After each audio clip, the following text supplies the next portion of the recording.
박수로 하나님께 영광 올려드립니다. 네, 오늘 같이 은혜 받을 말씀은 신약 성경에서 보겠습니다. 신약 마가복음 10장 17절부터 31절까지 봅니다.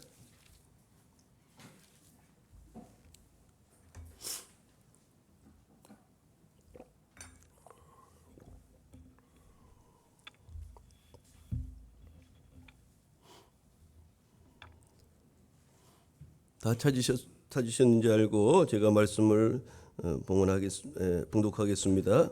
마가복음 10장 17절부터 31절까지 제가 읽겠습니다. 예수께서 길에 나가실새 한 사람이 달려와서 꿇어 앉아 묻자오되 선한 선생님이여 내가 무엇을 하여야 영생을 얻으리이까? 예수께서 이르시되 네가 어찌하여 나를 선하다 일컫느냐? 하나님 한 분 외에는 선한 이가 없느니라. 네가 계명을 안 하니 살인하지 말라, 간음하지 말라, 도둑질하지 말라, 거짓 증언하지 말라, 속여 빼앗지 말라, 네 부모를 공경하라 하였느니라. 그가 여짜오되 선생님이여 이것은 내가 어려서부터 다 지켰나이다. 예수께서 그를 보시고 사랑하사 이르시되 네게 아직도 한 가지 부족한 것이 있으니 가서 네게 있는 것을 다 팔아 가난한 자들에게 주라. 그리하면 하늘에서 보화가 네게 있으리라.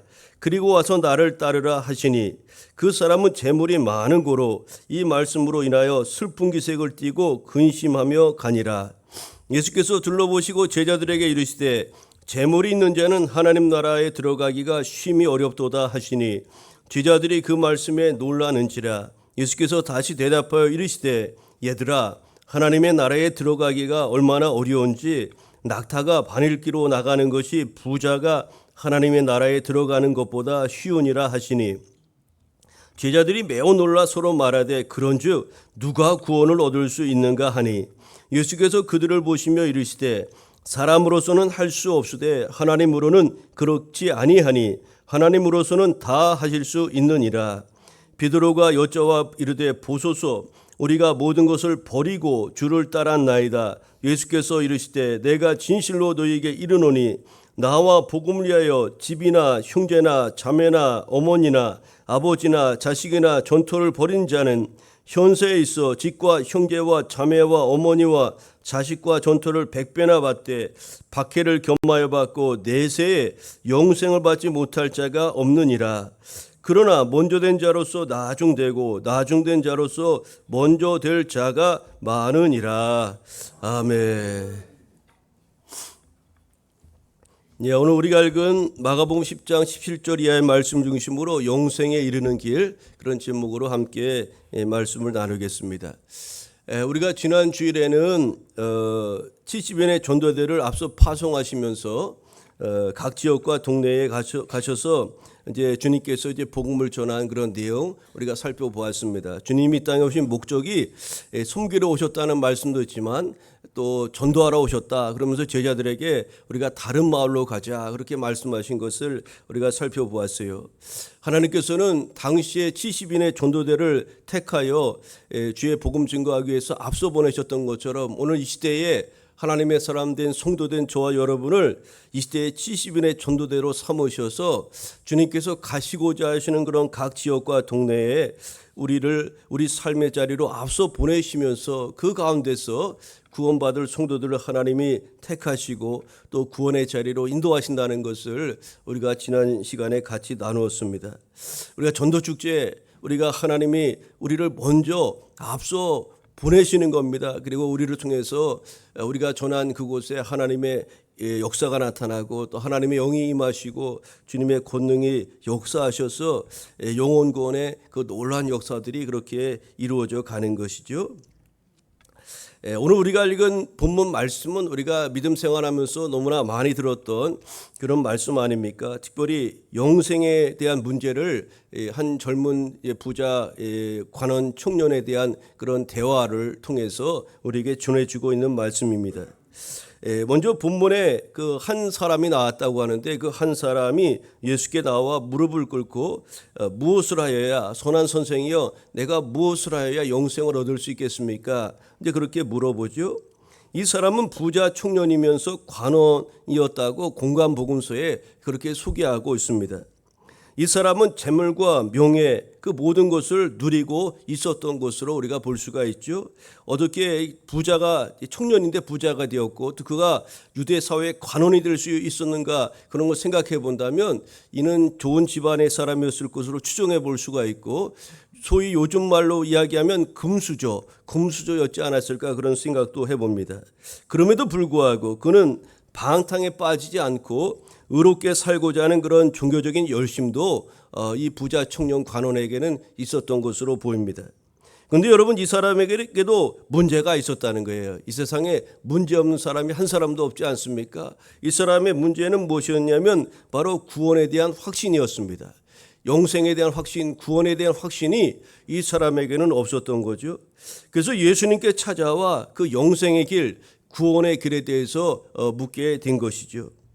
그는 예수님이 메시아는 아닐지라도 위대한 선지자나 아니면 랍비로 인정하고 있었던 것으로 보입니다. 이 부자 관원의 이 질문은 그의 질문이라기보다는 사실 모든 사람이 갖고 있는 아주 원초적인 그런 질문이라고도 할 수가 있는 것이죠. 이 질문에 대한 바른 대답을 찾는 것이 참으로 중요합니다. 문제는 그 답을 어디에서 찾아야 하는가 하는 것이 문제 아니겠습니까? 그 답을 어디에서 어떻게 찾을 수 있겠습니까? 그것은 바로 길이요 진리요 생명 되신 예수님으로부터 우리가 찾을 수 있다는 사실이죠. 그런 면에서 본다면 이 청년이 부자 관원 청년이 주님 앞으로 나와 질문한 그것은 그가 아주 번지스를 잘 찾은 것이요. 그는 아주 영생과 구원의 길을 아주 찾을 수 있는 너무나 좋은 기회를 지금 맞이한 것이라고 볼 수가 있습니다. 예수님은 이 부자 청년 관원에게 이렇게 말씀합니다. 가서 계명을 잘 지키라. 계명을 잘 지키라. 특별히 오늘 본문에서 예수님이 말씀하신 계명은 주로 대인관계에 이르는 계명입니다. 그러니까 10계명으로 말하자면 이제 5계명으로부터 사람들과의 관계, 부모님과의 관계, 이웃들과의 관계, 대인관계 속에서 지켜야 될 그런 계명들에 대해서 소개하는 말씀이죠. 이렇게 해라 저렇게 하라 이것 하지 말라 그런 내용들을 일러주었어요. 이에 대해서 그 부자 관원 청년은 자기가 그 계명을 어린 시절부터 잘 지켜놓으라고 그렇게 고백하죠. 그러자 주님께서는 한 가지를 더 요구하셨습니다. 그것은 그의 전 재산을 팔아서 가난한 자에게 나누어 주고 주님을 따르라는 그런 말씀이었습니다. 여러분 이 말을 들은 부자 관원 이 청년은 이 재물이 많은 것으로 인해서 근심하며 돌아감으로써 그에게 주어진 구원의 기회를 상실하고 말았다는 것을 오늘 본문을 통해서 우리가 알 수가 있어요. 그는 인생의 중요한 문제의 답을 구하는 길은 제대로 택하고 찾았지만 그 답을 얻고서도 그것을 자기 삶에 적용하지 못함으로써 영생의 길로 나아가지 못하는 그런 안타까운 그런 삶을 그렇게 결과를 내었던 겁니다. 한편 주님은 재물로 인하여 돌아간 것과 관련하여 제자들에게 부자와 하나님 나라에 대한 교훈을 이렇게 말씀해 주셨는데요. 그 가르침은 한마디로 부자는 하나님 나라에 들어가기가 매우 어렵다는 그런 말씀이었습니다. 근데 우리가 이 말씀을 오해해서는 안 됩니다. 우리가 부자는 그럼 하나님 나라에 그런 합당한 사람이 아니구나 이렇게 단정해서는 안 된다는 이야기죠. 오늘 말씀에 우리가 의미들을 잘 이해를 하셔야 한다는 것입니다. 여러분 이 부자가 하나님 나라에 들어가기 어렵다고 말씀하신 그 이유가 무엇 때문이었을까요? 당시 제자들은 물론이요 사람들에게 있어서 이 말씀은 아주 충격적인 말씀으로 다가왔습니다. 왜냐하면 당시나 지금이나 부자가 된다는 것은 하나님의 축복의 상징으로 여겼기 때문입니다. 이것은 이 시대 그리스도인들에게 아주 저와 여러분에게도 충격적인 그런 이야기로 다가올 수도 있지 않겠습니까? 하나님을 믿어 물질적 복은 물론이요 만복을 얻고자 하는 것이 당시나 오늘이나 동일한 것 아니겠어요? 우리도 예수님 믿어서 복 받기 원하는 것 우리 마음속 아주 중요한 자리에 있지 않습니까? 솔직히 말씀드리자면 그렇지 않습니까? 우리 구원과 영생을 얻는 것도 있지만 우리가 예수님 믿어서 우리가 이 땅에 사는 동안 복을 누리며 살아가는 것 우리 마음의 한켠에 분명히 있는 것입니다. 여러분 제자들은 이렇게 말합니다. 이렇게 부자가 한 나라에 들어가기 어렵다고 말씀하신 주님의 말씀에 이렇게 재차 질문하죠. 그렇다면 대체 누가 하나님 나라에 들어갈 수가 있단 말입니까? 그렇게 의문을 갖게 되지요. 주님은 구원과 영생은 인간 스스로의 힘과 노력에 의해서 이루어지는 것이 아니라 하나님의 주권적인 역사로 이루어지는 것임을 분명하게 제자들에게 가르쳐 주면서 제자들의 영적인 안목을 새롭게 열어주신 것입니다. 오늘 본문에서 주님은 이렇게 말씀하는 겁니다. 인간 스스로의 힘과 노력으로 구원을 얻는 것, 소위 신학적으로 그것을 자력 구원이라고 하는데요. 우리 스스로의 힘으로 구원 얻는 것이 아니라 하나님만으로 할 수 있다. 즉 믿음을 통한 하나님의 은혜로 말미암아 주어지는 구원의 은총임을 분명히 오늘 본문을 통해서 우리에게 가르쳐주고 있는 거죠. 주님은 부자 청년과의 부자 청년과는 대조적으로 자신의 모든 것을 버리고 주님을 따랐던 그런 자들이 누리게 될 그런 천국의 복과 상급에 대해서도 소개함으로써 당신을 위해서 헌신한 그런 사람들을 위로하시고 또 특별히 그들이 교만해지지 않도록 경계하시기도 하였습니다. 오늘 우리가 이제 전도축제 3주차를 맞이해서 영생에 이르는 길이라는 제목으로 본문을 통해서 주시는 은혜를 몇 가지 좀 더 나누고자 합니다. 첫째로 우리가 본문을 통해서 기억해야 될 것은 하나님 말씀 속에 인생 최대 질문에 대한 답이 있다는 사실입니다. 여러분 우리가 17절을 보면은 한 사람이 예수님께 달려와서 무릎을 꿇고 선한 선생님이여 내가 무엇을 하여 영생을 얻으리까? 라고 예수님께 묻지 않습니까? 여기서 한 사람으로 소개된 이 사람은 마태복음 이제 복음서에 보니까 부자요 또 청년으로 또 누가복음에는 관원으로 이렇게 소개하고 있는 것을 볼 수가 있어요. 인간적으로 보면 앞서 말씀드린 것처럼 금수저에 좋은 직장을 갖고 있어서 부족함이 없어 다른 사람에게 부러움을 살 만한 그런 사람이 오늘 예수님 앞에 나와왔다는 것입니다. 그러나 이 사람에게도 고민이 있었어요. 그는 영생에 대해서 확신할 수 없어서 당시 사람들로부터 메시아라 불린 예수님을 찾아와서 가장 중요한 인생의 문제에 그 답을 얻고자 하였던 겁니다. 어떻게 영생을 얻습니까? 어떻게 구원을 얻을 수 있습니까? 이 아주 가장 근본적인 질문을 예수님께 나와 물어보았던 겁니다. 이 부자 청년이 가졌던 이 문제, 이것은 사실 동서고금을 통하여 과거와 현재와 미래의 모든 사람들이 가질 그런 질문 아니겠습니까? 우리가 어떻게 구원을 얻습니까? 우리가 어떻게 영생을 얻을 수 있습니까? 사람에게는 영혼을 사모하는 마음이 있다고 전도서 3장 17절은 말씀하고 있어요. 우리에게는 영혼을 사랑하는 마음이 있다는 겁니다. 이 땅에 많은 종교가 있는 이유는 사실 이 문제에 대한 답을 찾기 위함이 아니겠습니까? 그래서 이 종교는 이렇게 해야 구원을 얻는다, 이렇게 해야 영생을 얻는다, 또 저 종교는 이렇게 해야 되고 저렇게 해야 된다, 그런 것들을 이야기하지 않습니까? 대부분의 종교는 인간 스스로의 노력, 즉 선을 행하거나 고행 등을 통해서 구원의 열반에 이를 수 있다고 그렇게 가르치고 말하죠. 그러나 기독교의 구원과 영생에 대한 가르침은 완전히 다르다는 것을 우리가 알 수가 있습니다. 이에 대한 가르침을 자세하게 소개하고 있는 것이 바로 하나님의 말씀, 바로 성경이라고 할 수가 있습니다. 여러분 말씀 속에는 우리에게 영생에 이르는 길에 대해서 너무나 자세하고도 명확하게 가르쳐주고 있다는 것을 우리는 기억해야 하겠습니다. 그래서 그것이 기독교의 경전이고 우리가 스스로 말씀을 읽고 묵상해야 될 그런 이유가 거기에 있는 것 아니겠습니까? 특별히 요한복음 20장 31절에 보니까 이렇게 말씀합니다. 오직 이것을 기록하면, 작게는 요한복음을 말하는 것이요, 전체적으로 보면 성경을 말한다고 볼 수가 있는데 이 성경 말씀을 우리에게 주신 이유와 목적이 있는데 이 성경을 기록하면 너희로 예수께서 하나님의 아들 그리스도이심을 믿게 하려 함이요 또 너희로 믿고 그 이름을 힘입어 생명을 얻게 하려는 것이라고 말씀하였습니다.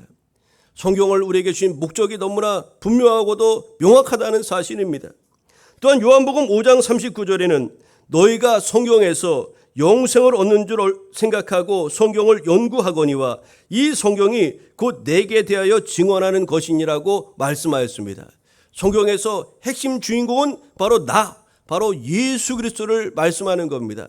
예수님을 통한 구원, 이것이 성경의 전체적인 핵심 교리요 가장 중요하고도 핵심적인 그런 가르침이라고 할 수가 있는 거죠. 여러분, 이처럼 성경에는 인생 최대의 질문과 함께 그에 대한 해답이 제시되어 있기에 성경의 하나님의 말씀은 위대하고 또 귀한 것이라고 할 수가 있는 것이죠. 여러분, 그렇습니다. 하나님의 말씀 성경 속에는 인생 최대의 질문에 대한 답이 있을 뿐만 아니라 우리의 생사화복에 또 우리의 일상 속에서 일어나는 크고 작은 일들에 대한 그런 수많은 질문에도 얼마든지 답을 줄 수 있는 그런 능력의 말씀이라는 것을 여러분 잊지 마시기를 바랍니다. 여러분, 건강에 관심이 많은 현대인들이 몸에 좋다고 하면 전문가들의 견해나 그들이 쓴 책을 사서 읽습니다. 우리나라의 노벨상을 여러분 뉴스 보시면 아시겠지만 노벨상을 받은 사람이 이제 김대중 대통령 때 김대중 대통령이 노벨 평화상을 받았잖아요. 이제 그건 정치적인 그런 측면에서 받은 상이라고 할 수 있고, 또 민간인으로서 처음 이번에 한강 씨라는 그런 여류 작가가 이렇게 노벨 문학상을 받았어요. 근데 그분이 아주 오랫동안 집필 생활을 한 것으로 알려졌는데, 교보문고를 비롯하여 여러분 이제 그 출판사에 그분이 쓴 그 모든 서적들이 아주 동이 났다는 거예요. 뭐 들여놓을 수가 없고 사람들이 이것저것 막 읽기도 하고 그렇게 한다는데, 저도 아주 관심이 많이 갑니다. 조금 이제 좀 시간 지나면 나중에 한 번씩 하나씩 사서 이렇게 볼까 하는데, 여러분, 이처럼 사람들은 자신이 관심 있는 곳에 이렇게 많은 그런 투자를 하고 또 관심을 기울이는데, 만약에 여러분 보세요. 건강에 관심 있는 사람들은 이 한때 뭐 황승환 박사라든가 또 서울대 유명한 그 교수 출신 그분이 뭐 비타민 많이 먹으라 그래서 사람들이 비타민 엄청 많이 먹었던 때 있지 않습니까? 만약에 아주 유명한 사람이 전문가가 10년 더 사는 비결에 대해 보장하는 그런 책이 나온다면 사람들은 그것을 귀하게 여기고 그것을 사서 날마다 읽으면서 오늘 이렇게 해야 되겠구나 저렇게 해야 되겠다 이렇게 여러분 그것을 관심 있게 읽지 않겠습니까? 또 이기적인 사람이 아니라면 그것을 가족과 이웃들에게도 널리 전하려고 하지 않겠습니까? 근데 여러분, 성경은 10년이 아니라 영생의 비결을 알려주는 그런 하나님의 말씀이라는 사실이에요. 그러니까 이 책이 세상 어떤 서적과 비교할 수가 있겠습니까? 우리는 이 하나님의 말씀 성경을 탐독할 뿐만 아니라 다른 사람들에게도 그 놀라운 사실을 알게 하여 그들도 성경을 통해서 하나님의 구원 계획과 복음이신 예수님을 깨닫고 믿음으로 구원에 이르도록 해야 된다는 사실입니다. 여러분, 우리가 좋은 것 누구에게 알려주는 것처럼 성경에 우리 인생 최대의 질문에 대한 답이 있고 또 우리가 살아가는데 큰 이정표와 가르침을 두는 그런 하나님의 말씀이라는 것을 기억하면서 우리 자신도 그것을 귀히 여기고 말씀 안에서 답을 찾고 나아가야 될 뿐만 아니라 또 그것을 우리 이웃들에게도 증거해주고 전해주는 그 전도자적 사명을 우리는 감당해야 한다는 사실입니다. 디모데후서 3장 15절에 이렇게 말씀합니다.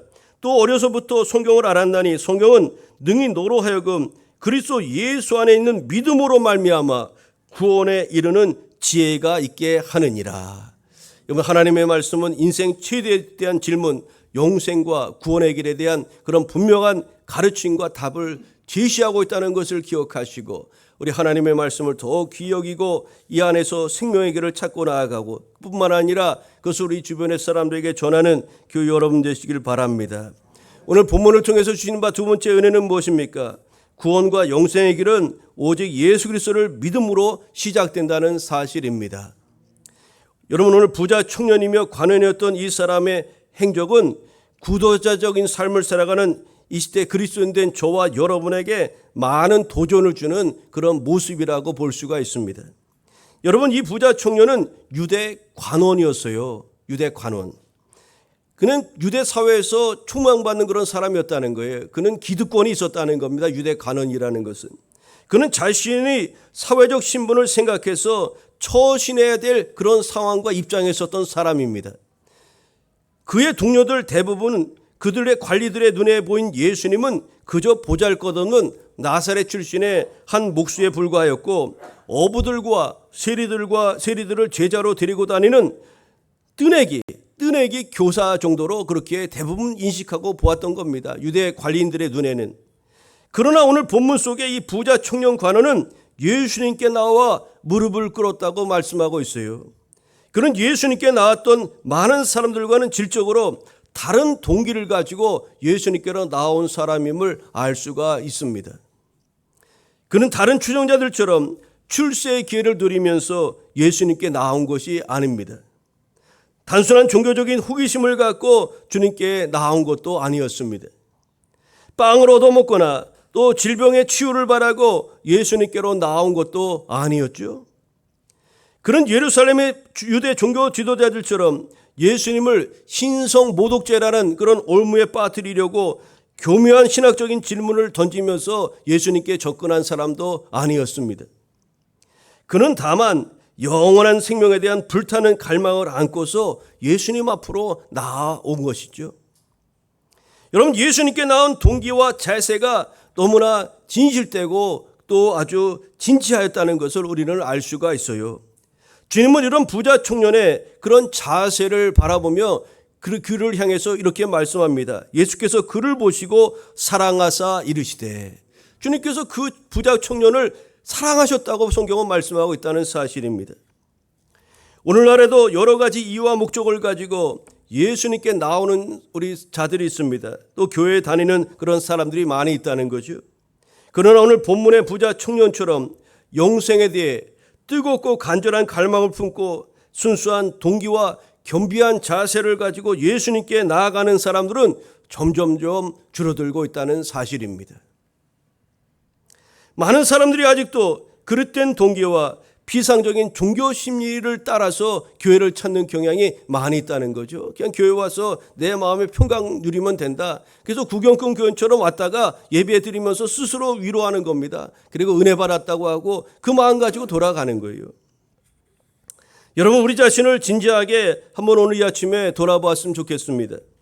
나는 과연 어떻습니까? 나는 과연 어떨까요? 내게도 부자 청년 관원과 같은 그런 영원한 삶에 대한 그런 진지한 관심이 오늘 저와 여러분에게 있습니까? 진리에 대한 불타는 그런 열심을 갖고 말씀을 읽고 성경을 상고해 보신 적이 여러분 언제적입니까? 주님은 지금도 진리를 향해서 주님께로 나오는 자들을 찾으시고 그들을 사랑하신다는 것을 여러분 기억해야 하겠습니다. 오늘의 본문의 그 부자 청년 관원은 비록 주님보다 재물에 대한 사랑이 컸고 또 영생을 위해서 버려야 될 것을 버리지 못함으로 또 하나님의 구원의 길로 나아가는 그런 결과를 얻지는 못하였지만 그의 진리와 영생에 대한 진지한 구도자적인 그 자세만큼은 오늘 이 시대를 살아가는 성도인 저와 여러분들이 참으로 새겨야 될 그런 모습이 아닌가 싶습니다. 오늘 부자 청년 그 관원의 진지한 영생에 대한 구도자적인 자세와 예수님에 대한 존경은 우리가 마음으로 새기고 본받아야 될 그런 너무나 귀한 모습이 아닐 수가 없다는 것입니다. 그런데 여러분, 중요한 것은 예수님에 대한 존경과 구원에 대한 갈망 그 자체가 우리를 영생으로 인도해 주는 것은 아니라는 것을 이 본문을 통해서 우리에게 가르쳐 주는 것 아니겠습니까? 예수님을 존경하는 이들은 불신자들 중에도 너무나 많이 있습니다. 여러분, 교회 안 다니는 사람 중에 예수님 존경하는 사람들이 얼마나 많은지 아십니까? 스님들도 그래서 예수님 존경한다고 말하고 또 그들도 성경을 얼마나 많이 읽는지 모릅니다. 어떤 사람들은 우리보다 성경을 더 많이 아는 사람들도 많이 있어요. 그분의 가르침을 알고자, 예수님의 가르침을 알고자 성경을 읽는 그런 불신자들도 많이 있는 겁니다. 그래서 어떤 불신자들은 믿는 성도들보다 성경적인 지식과 성경에 대한 상식들이 더 많은 경우도 있죠. 예수님을 사랑의 왕으로 알고 평화의 왕으로 그렇게 알고 성경을 통해서 가르친 바 그런 내용들을 알고 있는 분들이 있다는 거예요. 그런데 여러분, 놀라운 사실은 무당들 중에도 예수님을, 하나님을 큰 신으로 그렇게 존중하면서 그렇게 섬기는 이들도 있다는 거예요. 그러나 그들이 예수님을 자신의 주인과 구세주로 믿고 영접하지는 않는다는 사실입니다. 그저 세계 3대 성인의 한 분으로 존경할 뿐이죠. 우리가 예수님을 존경하는 것으로 그분께 진리에 대한 열정을 가지고 나아가는 것 그 자체가 우리를 구원의 길로 인도하는 것은 아니라는 것을 지금 말씀드리는 거예요.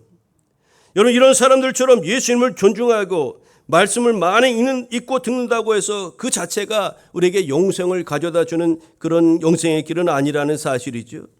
여러분, 구원과 영생의 길은 예수님을 내 마음에 영접하고 그분의 십자가 진리를 믿는 사람만이 얻을 수 있다는 것을 여러분 잊지 마시기를 바랍니다. 신앙생활하는 성도들 중에도 예수님을 세계 3대 성인의 한 분 정도로 생각하고 또 복잡하고 혼란한 이 시대 속에서 마음의 평강을 누리고자 믿음 생활하는 이들이 의외로 많이 있다는 거예요. 앞서 말씀드린 것처럼 교회 와서 찬양하고 기도하고 말씀 들으면 왠지 마음이 평안해지는 것 같고 그것으로 만족한다는 겁니다. 오늘 예배 드리시는 우리들 중에도 예수님을 단순히 존경할 인물로 생각한다면, 또 본문에서 부자 청년이 예수님을 향해서 선한 선생님이여라고 여겼던 것처럼 그 차원에 우리의 신앙에 머물러서는 안 된다는 것을 여러분 잊지 마시길 바랍니다. 예수님은 기독교를 창시한 분으로 세계 3대 성인이며 존경받으실 만한 분이며 사랑과 평화의 왕이시며 자비와 긍휼을 베푸시는 선하신 분으로 아는 것은 참으로 중요한 것입니다. 그러나 우리는 예수님을 나의 주님, 나의 구세주로 영접해야 되는 줄 믿습니다. 그것이 영생과 구원에 이르는 길이라는 것을 여러분 꼭 확신하고 믿고 나아가시기를 바랍니다. 주님의 십자가 대속과 부활과 재림을 믿지 않고서는 영생과 구원의 길에 이룰 수가 없다는 것을 여러분 잊지 마시기를 바랍니다. 우리는 이번 전도 축제를 통해서 이 생명의 길, 영생의 길로 우리 주변의 가족들, 이웃들이 나아갈 수 있도록 믿지 않은 가족들과 이웃들에게 그 주님을 전하는 것이 바로 전도 축제의 내용이고 또 목적인 것입니다. 여러분, 오늘 본문을 통해서 주시는 바 두 번째 안에 우리가 예수님께로 진지한 모습으로 구도자적인 모습을 갖고 어떤 열정을 가지고 진리 추구하는 마음으로 나아간다 할지라도 그분을 나의 주님, 나의 구세주로 영접하지 아니하면 영생의 길과는 무관하다는 것을 오늘 본문을 통해서 우리에게 가르쳐주고 있다는 것을 잊지 마시기를 바랍니다. 마지막으로 오늘 본문을 통해서 우리에게 가르쳐 주시는 은혜가 무엇일까요? 우리에게도 한 가지 부족한 무엇이 있는지 한번 점검해 보아야 한다는 사실입니다. 오늘 21절을 보면 어려서부터 계명을 잘 지키고 오늘도 주님을 존경하며 영생애를 추구하려고 주님께 나온 부자 청년 관원을 하나님께서 우리 주님께서 사랑하시면서 한 가지 권면의 말씀을 하신 것을 알 수가 있습니다. 21절에 이렇게 말씀합니다. 우리 21절을 같이 한번 읽어볼까요? 21절 예수께서 그를 보시고 시작. 예수께서 그를 보시고 사랑하사 이르시되 내게 아직도 한 가지 부족한 것이 있으니 가서 내게 있는 것을 다 팔아 가난한 자들에게 주라. 그리하면 하늘에서 보화가 내게 있으리라. 그리고 와서 나를 따르라 하시니 아멘.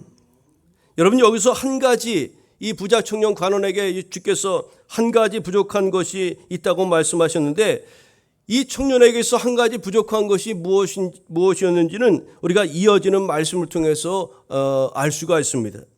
이 부자 청년에게 있어서 한 가지 부족한 것이란 바로 네 이웃 사랑하기를 네 몸과 같이 하라는 그런 레위기 19장 18절의 주님의 말씀을, 그 계명을 구체적으로 실천하지 않은 것이라는 것을 알 수가 있습니다. 이런 부자 청년 관원은 스스로 생각하기에 모든 계명을 자신은 잘 지켰다고 그렇게 자부하였지만 주님 보시기에는 부족함이 있었다는 사실입니다. 그것은 그가 재물에 너무 집착한데 원인이 있었던 것이죠.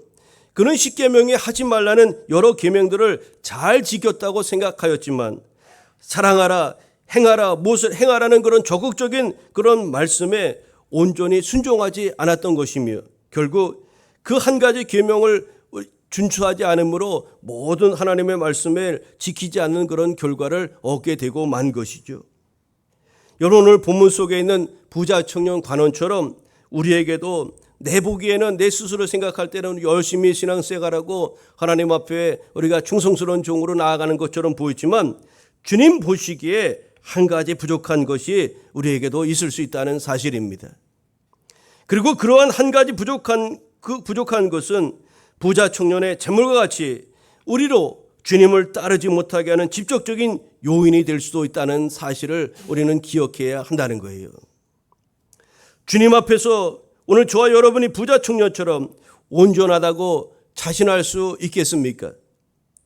우리에게도 나에게 한 가지 부족한 것이 있을 수 있다는 것을 우리가 인정하면서 겸손하게 그것이 무엇인지를 살펴보는 지혜가 오늘 저와 여러분에게 필요하겠습니다. 그 한 가지 부족한 것은 여러분이 가진 명예로 인한 것이 될 수가 있습니다. 명예 때문에 우리 하나님께로 나아가는데 또 영생의 길로 걸어가는데 그것이 장애가 될 수가 있다는 겁니다. 권력이 될 수가 있고요. 배우자가 될 수도 있고요. 또 자녀나 인기, 출세 등으로 인한 것일 수도 있다는 거예요. 우리에게 주님보다 더 사랑하는 것이 있거나 그것들을 주님을 위해서 포기할 수 없다면 우리에게는 분명 한 가지 부족한 것이 주님 앞에 있는 것입니다. 공관복음서인 마태마가 누가복음에는 주님께서 주님을 따르려는 그런 제자들을 향해서 이렇게 말씀하였습니다. 누구든지 나를 따라 오려거든 자기를 부인하고 자기 십자가를 지고 나를 따를 것이니라고 말씀하였습니다. 우리 자신 하나님 앞에 내려놓고 나에게 부여된 자기 십자가를 우리가 묵묵히 지고 우리 주님을 따라가야 된다고 그렇게 말씀하신 것 아닙니까?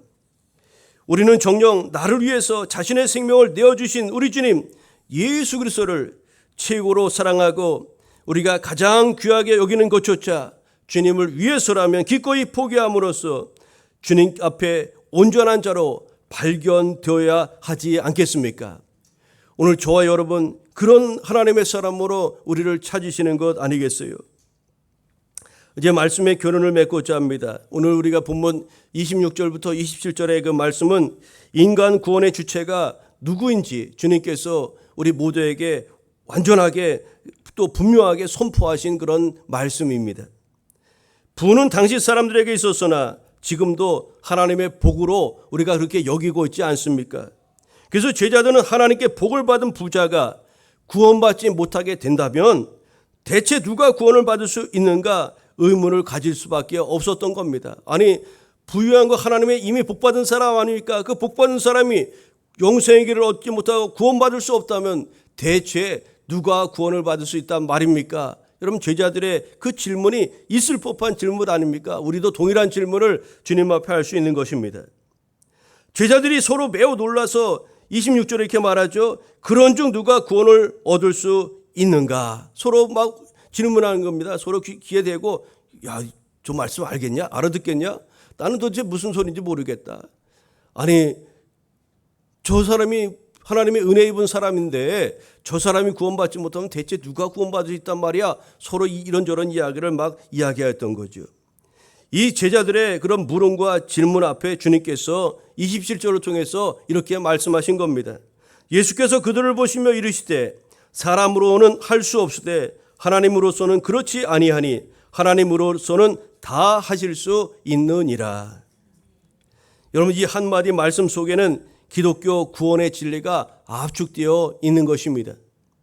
흔히 기독교 구원 교리의 선포자는 바울이라고 많은 그런 학자들이 보통 이야기하죠. 기독교 이제 구원의 교리를 로마서나 갈라디아서를 통해서 이렇게 체계화되고 또 이제 정리한 사람으로 또 물론 그 후대 사람들 뭐 어거스틴을 비롯해요 많은 그런 신학자들이 이렇게 기독교 교리를 체계화되고 오늘에까지 이렇게 한 그런 이제 공로가 다 있는 것 아닙니까? 근데 여러분 주님은 이미 바울이 정리한 훗날에 이제 사도 바울이 정리한 이 구원에 대한 교리를 이렇게 미리 한마디 말씀으로 선포하셨다는 것을 우리가 알 수가 있습니다. 하나님으로서는 다 하실 수 있느니라. 하나님으로는 하실 수 있느니라. 이거는 앞서 중간에 말씀드린 것처럼 우리 인간의 구원의 문제가 자력 구원으로 내 힘과 공로와 노력으로 선행으로 이루어지는 것이 아니라 하나님의 은혜로 되어지는 것이라는 것, 하나님의 주권으로 이루어지는 것이라는 것을 우리에게 천명하는 그런 말씀이라고 할 수가 있는 것입니다. 하나님은 부자나 가난한 자나 또 남녀 구별 없이 모든 이들을 사랑하십니다. 세상에 가장 큰 기적이 무엇일까? 어떤 사람은 뭐 죽다 살아난 것을 기적으로 이야기하고 또 이런저런 것을 기적이라고 말합니다. 그래서 TV에부터 보면 세상에 이런 일이 그런 이야기들이 소개되고 사람들이 관심을 많이 갖지 않습니까? 근데 여러분, 우리가 간증자들이 늘 고백하는 것처럼 세상에 가장 큰 기적은 무엇이냐면 바로 나 같은 죄인이 하나님 앞에 의롭다 인정받고 구원에 이르게 된 것, 이것이 가장 큰 기적 중에 기적인 줄로 믿습니다. 여러분, 하나님은 불가능한 것을 가능하게 하시는 그런 전능하신 저와 여러분 우리의 하나님이시라는 것을 잊지 마시기를 바랍니다. 예수 그리스도의 십자가 대속을 통해서 우리의 모든 죄를 사해 주시고 영생의 길로 우리를 인도해 주신 하나님의 은혜에 감사와 찬양을 드리며 그런 하나님의 은혜와 사랑을 이웃에게 전하는 교우 여러분 되시기를 바랍니다. 예수 그리스도 안에 영생이 있습니다. 예수 그리스도 안에 구원이 있습니다. 여러분, 전도가 무엇입니까? 전도는 바로 우리의 입술과 발걸음을 통해서 하나님이 예수를 통해서 우리에게 부으신 바 이 감당하기 어려운 엄청난 사랑을 우리 이웃들에게, 가족들에게, 주변 사람들에게 알리는 것이라고 할 수 있습니다. 이 하나님이 기뻐하시는 이 중요한 이 사역에 믿음으로 나아가는 교우 여러분, 우리 모두 되시기를 간절히 소망합니다. 기도하겠습니다. 사랑의 하나님, 감사합니다. 전도축제 3주차를 맞이하여 우리를 주의 전에 불러주셔서 거룩하신 이름, 영광의 이름 하나님을 찬양하며 나아가게 하시니 감사합니다. 한 부자고 하는 청년이 주님 앞에 나와 영생의 길을 물었습니다. 선한 선생님이여, 내가 어떻게 해야 영생을 얻을 수 있겠습니까? 그가 재산을 팔고 가난한 자들을 돕고 사랑을 실천할 것을 주님께서 말씀하실 때 그는 고민하여 근심하며 주님 곁을 떠났다고 하였습니다. 오늘 주신 그런 여러 상황들, 말씀들을 통해서 우리에게 주신 여러 교훈들을 같이 나누어 보았습니다. 하나님 아버지, 참으로 우리가 구원의 길은 다른 것이 아니라 참으로 하나님 우리 주 예수 그리스도를 주님으로 영접함으로 되어지는 것임을 분명히 우리가 깨달았습니다. 또 인생 최대의 질문인 영생과 구원의 그 질문은 바로 하나님의 말씀인 성경 속에 기록되어 있고 우리가 분명히 그 길을 알게 하신 것을 오늘도 또 나누었습니다. 하나님 아버지, 오늘 우리에게도 오늘 부자 청년이 영생의 길로 나아가지 못하게 했던 한 가지 그 부족한 것이 무엇이었는지를 우리가 생각해 보면서 우리도 주님께로 가까이 나아가게 하는데 영생과 구원의 길로 나아가게 하는데 방해가 되는 그 한 가지 부족한 것이 무엇인지를 우리 한번 살펴보게 하여 주옵시고 믿음이 연약한 성도들에게 그 믿음, 그 한 가지 부족한 믿음을 견고하게 하여 주옵시고 또 아버지 주님을 향한 그런 신뢰와 또 주님을 향한 열정 우리에게도 다시금 회복시켜 주옵시고 또 구원받은 자로서의 그 사명과 역할을 또 묵묵히 감당하면에는 우리 모두 되어 줄 수 있도록 인도하여 주옵소서. 감사드리오며 예수님의 이름으로 기도하옵나이다. 아멘.